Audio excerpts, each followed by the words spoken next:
Manbat, issue number 1. Is he man or man monster? Beginning a bold new series featuring fantasy's most bizarre hero, the macabre Manbat. Beware the eyes of barren time. Guest starring Batman. Heed me, Francine Langstrom. Heed the voice of your master. You will shed your mortal form and fly once more as the queen of the night, She-Bat. You will fly and you will slay, for such is the command of barren time. A tale of terror in Gotham City. Curious about what's going on? Keep reading, friend. All will become clear soon, very soon. For in the home of Kirk and Francine Langstrom, I think I've found something interesting here, Francine. A book on the possibility of a sonar language among bats, which implies Francine. Francine! Dear Lord, no, not again. Must obey, barren time. There is a man in Gotham City, a man I must kill. Francine, borne aloft on the thrusting wings, the creature who was once Francine Langstrom heads north toward a moonlit city, her transformed mind filled with a single image, an image imposed by the self-styled barren time. Fly, woman, fly, and soon all the power I've ever craved will be mine forever. Confused, dear reader, you're not the only one. Francine packs quite a wallop when she's changed. I hope I can find her, stop her before it's too late. First, I have to take my back gland serum, the same serum I once forced Francine to take, which is the cause of all our problems. She's never been the same since that vampire bat bit her in Las Vegas. It poisoned her, turning her into a vampire whenever some sort of flying monster. No, it's just an illusion designed to delay me. It's got to be the doing of that creep, that barren time. And speaking of time, there he is on that building ledge. You must get a sick kind of kick watching my wife kill people, mister. But that's going to stop right now. Ah, another illusion. He tricked me. Tricked me.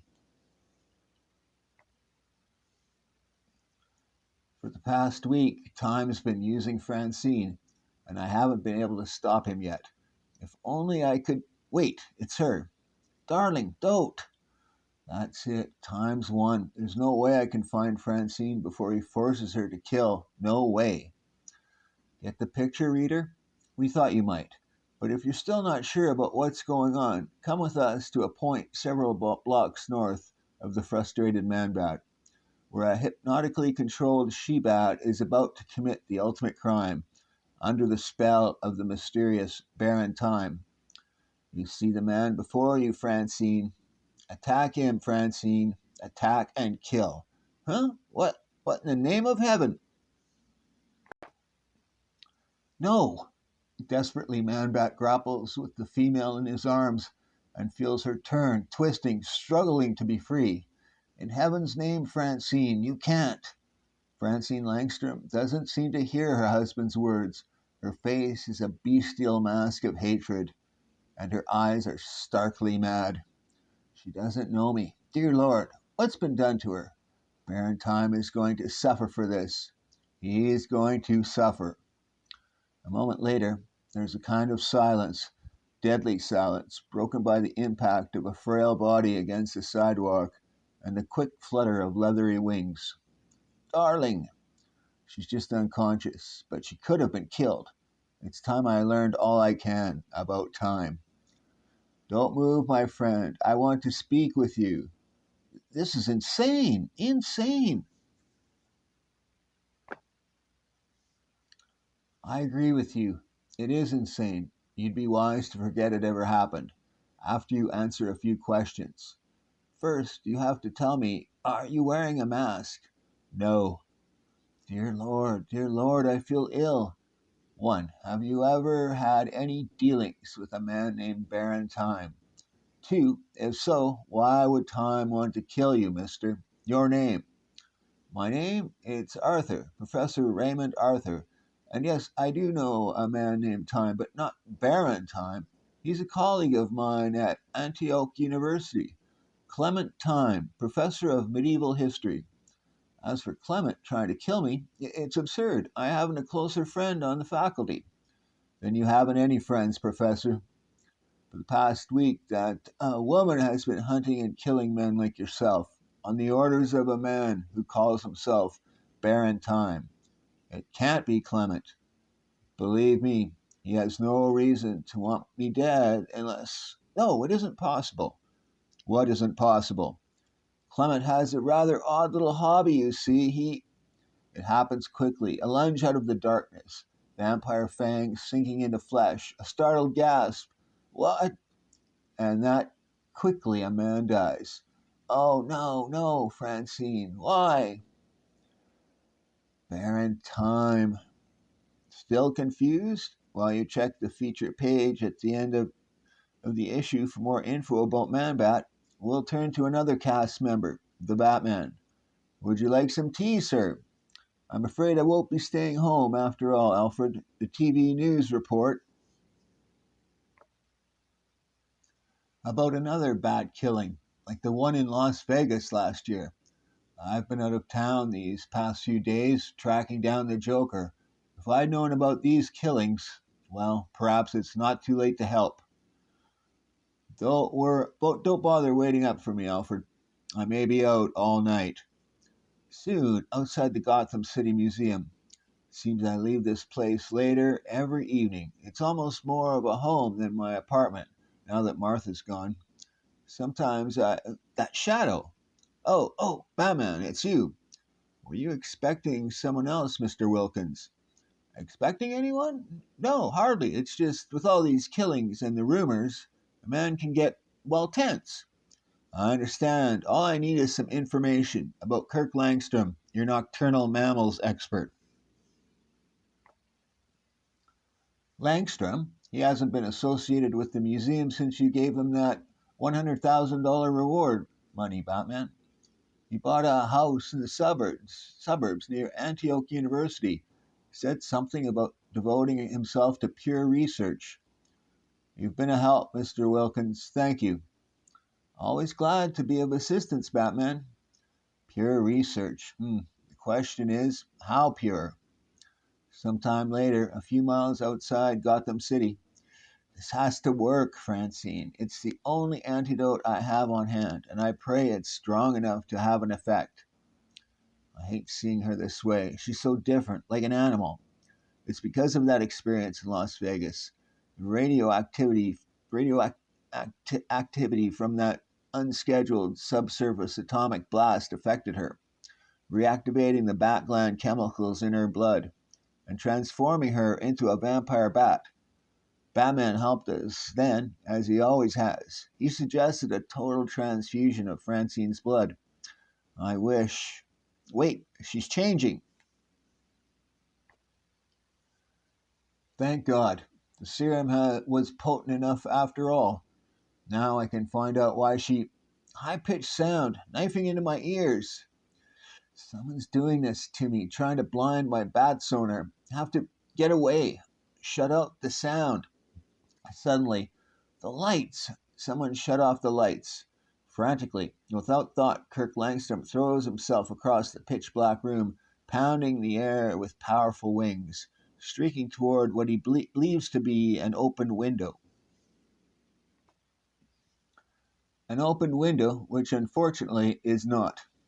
My plan worked. By setting up sonar pulses in the 40,000 cycles per second range, at 2-second intervals, I managed to confuse Manbat's sensitive hearing. Now all I have to do is capture him, and that's easier said than done. Batman, you? I'm sorry I have to hurt you, Langstrom, but I don't have another choice.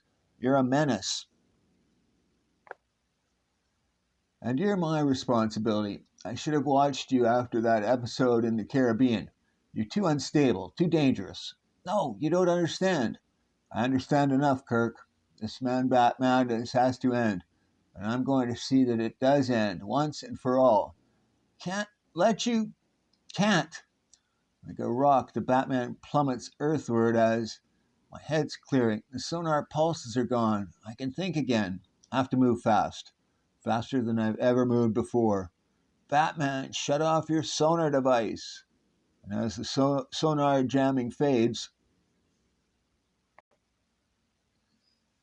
soon after a hasty explanation has been made, I thought Francine was going to have a full blood transfusion, Kirk. That's what we decided at the time. You mean it's what you decided, don't you, Batman? When we returned to Gotham City, Francine was too weak for such a shock to her system. And so we made a decision to wait.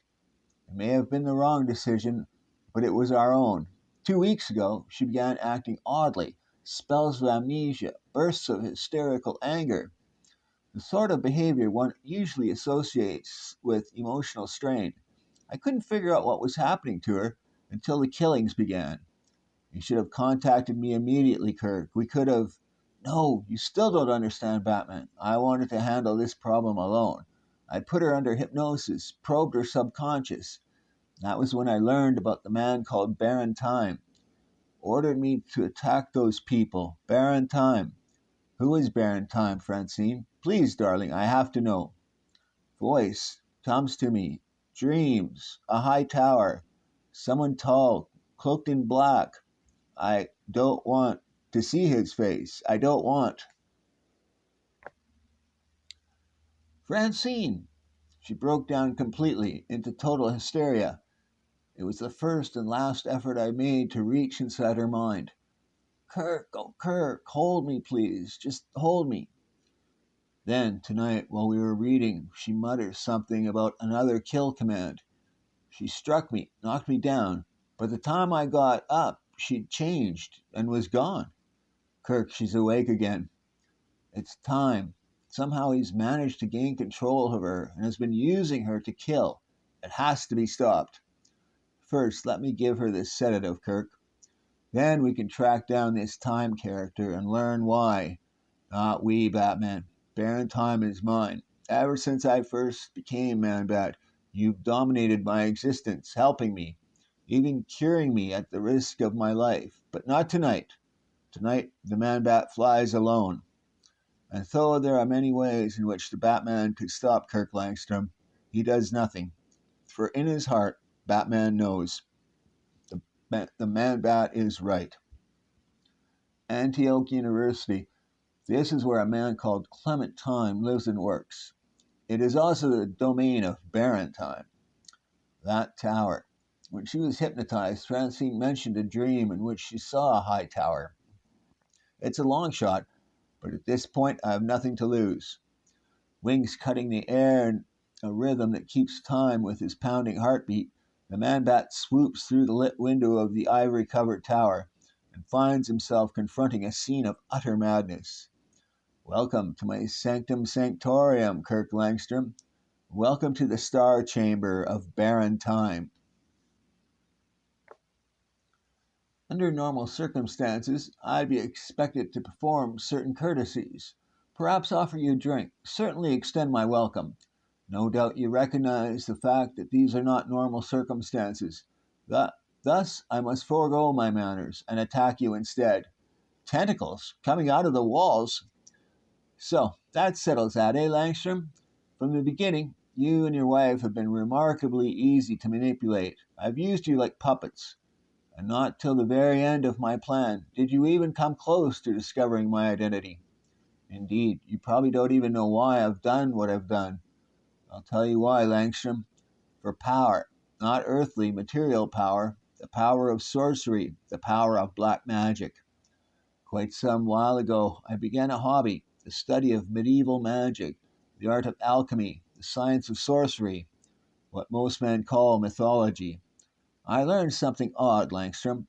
I learned that there was truth within the myth, that there is a science to sorcery, a science older than mankind. I experimented with certain texts, and I succeeded in summoning a hell spawn. And then, Time, what did you do next? I know you don't truly believe me, Langstrom, despite your predicament.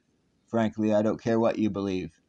I made a bargain with the demon I conjured In return for a grant of power, I would supply him with human lives, which I have done with the help of your wife. I learned about her from the demon. He found your problem quite amusing. And so, with the power he gave me, I took control of her, transformed her, and sent her out to kill. Precisely, Professor. Arthur was the last payment on my debt. I'll give the demon your life purely as a bonus. Good evening, Mr. Langstrom, and goodbye. With a disdain bordering on contempt, Clementine turns from the trapped Manbat and in a low voice begins a mystic chant. The words are foreign, but the rhythm is primitive and familiar, like the hypnotic beat of tribal drums. Time's insane, but there's a method in his madness. Even if these tentacles are an illusion, somehow he has me believing in them.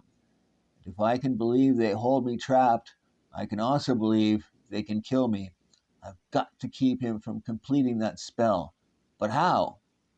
Perhaps the subsonic sound I emit from my bat sonar. If I lower the frequency within the range of human hearing and shriek loud enough, I can drive time crazy with pain. Ah, my ears! Louder and louder, the sonar cries echo through the tower chamber. And as they do, the man called Baron Time shrieks in agony, twisting wildly to escape the maddening sound. The tentacles disappearing. Illusion or reality, they're gone.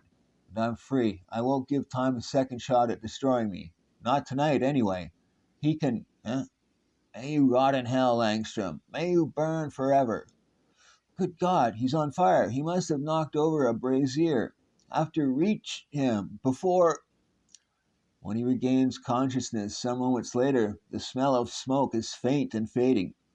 Time must have had explosive chemicals among his conjuring powders. Either that or the forces he played with were too powerful to be controlled for long. I know which theory I'd like to believe, but I wonder which is right and which is wrong. The end. Next issue, The Ten-Eyed Man.